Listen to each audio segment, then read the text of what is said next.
Masih pertama pemirsa, sejumlah lembaga internasional ramai-ramai memangkas proyeksi pertumbuhan ekonomi Indonesia di tahun ini.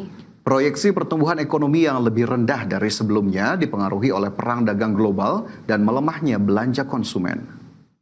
Masih bersama kami di Prime Market Highlights. Pemirsa, posisi cadangan devisa Indonesia pada April 2025 tercatat sebesar 152,5 miliar dolar Amerika atau turun 4,6 miliar dibandingkan posisi pada akhir Maret 2025. Ya, meski mengalami penurunan, cadangan devisa tersebut dinilai masih memadai untuk mendukung ketahanan sektor eksternal.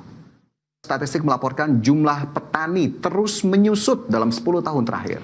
Nilai tukar petani juga merosot drastis, jadi kesehatan petani ini selaras dengan penurunan indeks harga yang diterima petani.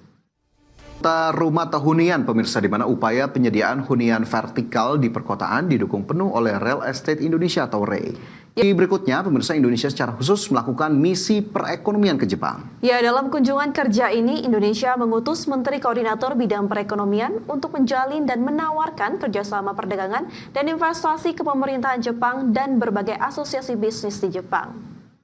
Masih di Prime Market Highlights, pemerintah terus mendorong program 3 juta rumah untuk membangun dan merenovasi hunian. Dan terbaru, Lembaga Bank Pembangunan Multilateral World Bank akan mengucurkan dana sebesar 50 triliun rupiah kepada Indonesia untuk mempercepat program 3 juta rumah. Calon haji Indonesia di Madinah, Arab Saudi untuk memulai rangkaian ibadah haji masih terus berlangsung.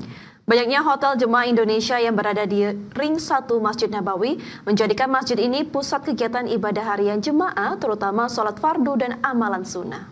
Jaminan Produk Halal menggagas dan menginisiasi pembentukan forum lintas negara, yaitu ASEAN, Australia, New Zealand Halal Forum yang akan diselenggarakan di Jakarta. Hal tersebut diharapkan memperkuat ekosistem halal global sekaligus mengokohkan peran Indonesia di kancah internasional. Pajak Suryo Utomo mengklaim tersisa 18 kasus pada sistem Cortex. Setelah sebelumnya sempat tembus 300 miliar, akan melakukan sejumlah langkah untuk menutup lubang penerima negara bukan pajak usai dividen BUMN tidak lagi masuk ke kas negara.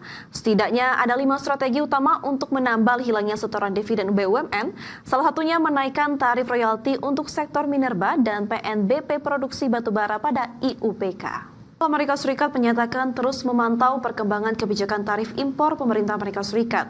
Gubernur The Fed Jerome Powell mengatakan tarif impor juga berdampak pada potensi meningkatnya inflasi.